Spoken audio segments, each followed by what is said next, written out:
Hi everyone. For today's education topic, we are going to discuss aerobic exercise. The outline for today's talk will encompass aerobic exercise recommendations, what the methods are for monitoring intensity, specifically the walk and talk test, rate of perceived exertion, and then we'll move into exercise safety, exercise progression, and lastly, how we can take action. So what are the general recommendations for aerobic exercise?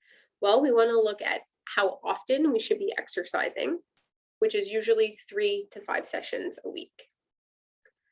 We look at how hard, and there's different ways in which we can measure intensity through the walk and talk test, a target heart rate range, or the rate of perceived exertion, where we're aiming for moderate to somewhat hard. We also want to look at how long we should be exercising, usually 20 to 60 minutes in duration, and looking to get about 150 minutes weekly. And then lastly, the type of aerobic exercise. And what's critical here is we want to pick a type of exercise that engages our large muscle groups, such as walking, cycling, or swimming. So how do we measure exercise intensity? One way is through the walk and talk test. It's a way to measure how hard we're working with our walking sessions or any aerobic exercise that we're engaging in. And when we look for a moderate intensity, we're really seeing whether or not our breathing has increased and we're able to carry a conversation. If we're able to sing a song during exercise, it usually indicates that we need to increase our pace. And on the other hand, if we're exercising too vigorously, we wouldn't be able to form conversation, and therefore we would need to slow down. The second way is through the rate of perceived exertion, which is a scale from 6 to 20. We look at a number between 9 to 11, which is fairly light, at the beginning or the warm-up stage and cool-down stage of exercise. During this component, we should be able to sing a song. As we get into exercise, we're working more towards a 12 to 13, which is somewhat hard. And at this time point, we should be able to carry a conversation. If we're rating a 14 to 17 on the scale, it means we're working very hard or it's quite strenuous. And at this point in time, we would want to ease off the intensity at which we're working at in order to continue carrying a conversation with exercise. So what are some safety tips when it comes to aerobic exercise? The first component would be warm up, and the second component would be a cool down. So with warm up, it prepares the body for the upcoming exercise, and it allows for a gradual increase in blood flow and oxygen demand to the working muscles and the heart. With the cool down, it prevents blood from pooling after we've engaged in exercise. Both should be roughly 5 to 10 minutes in length. They're easy, slow, and at a reduced intensity, so an RPE usually between 9 to 11. Next, we want to look at progression. So why is progression important and what does it really mean? One way we can actually progress exercise is through something known as the FRIP principle, which stands for frequency, intensity, time, and type. So when we look at frequency, we're looking at specifically how many days a week we're engaging in aerobic exercise.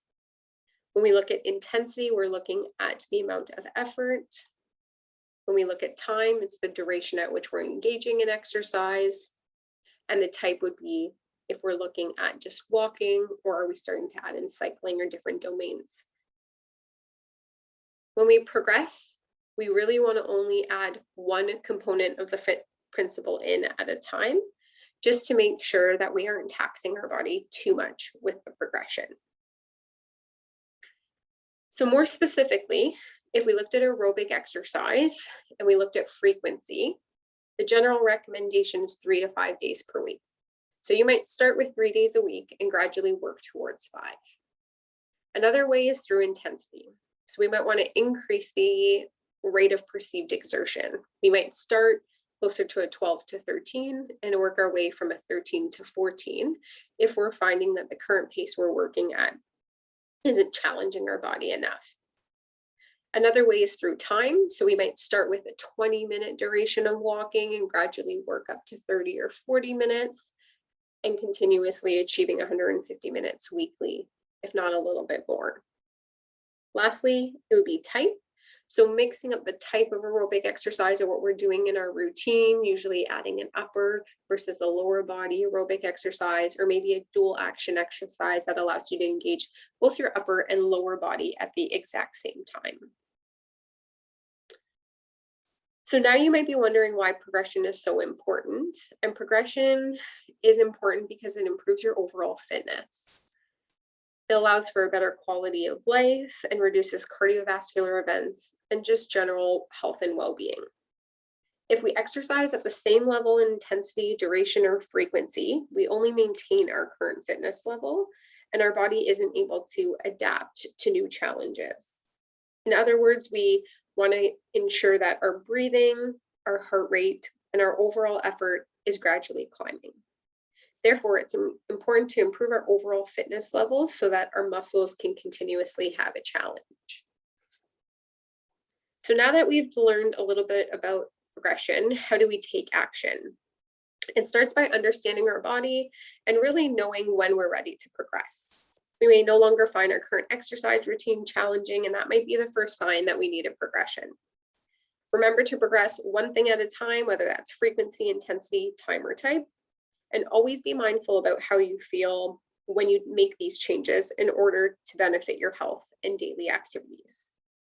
Lastly, remember, this is just an education session. So if you have specific questions or concerns regarding aerobic exercise and the safety and progression, feel free to ask for additional support through your registered kinesiologist. Thanks for listening.